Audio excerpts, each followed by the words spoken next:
ابو داؤد، ابن ماجہ وغیرہ نے حضرت زاہا بنت زبیر سے یہ روایت نقل کی ہے کہ وہ فرماتی ہیں، حضرت مقداد بن اسود کسی ضرورت کے پیش نظر مقام بقیہ جو مدینہ منورہ کے قریب ایک جگہ ہے تشریف لے جا رہے تھے۔ جب ان کا گزر ایک ویرانہ سے ہوا تو کیا دیکھتے ہیں کہ ایک چوہا سوراخ سے ایک ایک دینار نکال رہا ہے، یہاں تک کہ اس نے 17 دینار نکالے۔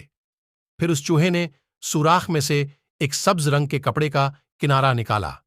حضرت زاہا بنت زبیر فرماتی ہیں کہ حضرت مقداد ان دینار کو لے کر بارگاہ رسالت میں پہنچے اور آپ سے تمام واقعہ بیان فرما کر عرض کیا، یا رسول اللہ، میں ان کو آپ کی خدمت برکت میں بطور ہدیہ پیش کرتا ہوں۔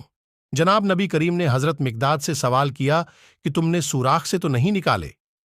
حضرت مقداد نے عرض کیا کہ اس ذات کی قسم جس نے آپ کو نبی برحق بنا کر بھیجا ہے، میں نے اپنے ہاتھ سے نہیں نکالے۔ اس کے بعد آقائے نامدار سروری کائنات جناب حضور اکرم علیہ السلام نے حضرت مقداد سے فرمایا، ان کو آپ ہی استعمال کرو، حق تعالی اس۔